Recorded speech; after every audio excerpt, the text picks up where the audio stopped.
पियंतु गरम पानी मिलिबो एही सबु फायदा चुटकी दूर हेब पेट समस्या। जदि आपण प्रतिदिन सकाळे उठी गरम पानी पियंती तेबे आपणक बॉडी डिटॉक्सिफिकेशन होइथाय।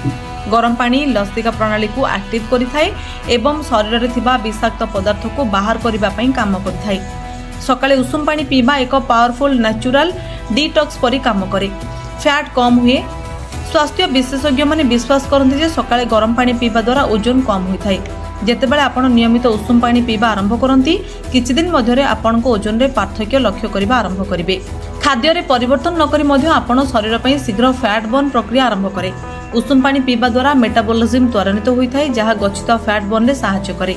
प्रतिदिन उषुम पानी पीबा द्वारा शरीर रे अनेक उन्नति आसीथाय।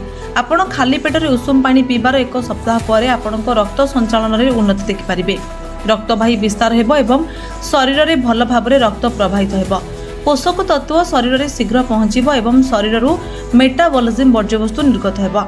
सकाळु उषुम पानी पीबा द्वारा हजम प्रक्रिया उन्नति आसे। यह आपणक पेट को भल भाव में सफा करिथाय। यह शरीर को अधिक सुस्थ एवं अधिक शक्तिशाली रखे। उषुम पानी पीबा द्वारा हजम प्रक्रिया मध्य उन्नत हुए एवं शरीर को पोषक तत्व जोगाइबारे सहायक हुए। उषुम पानी पीबा द्वारा मुंड बिंधा मध्य दूर होइथाय।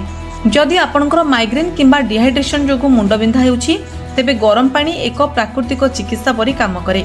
नियमित भाव में उषुम पानी पीबा द्वारा एंटी एजिंग प्रभाव मध्य बढ़िथाय जेपरि कि त्वचा को सफा रखिबा एवं त्वचा नरम होइथाय। सकाळे एक ग्लास उषुम पानी पीबा भल।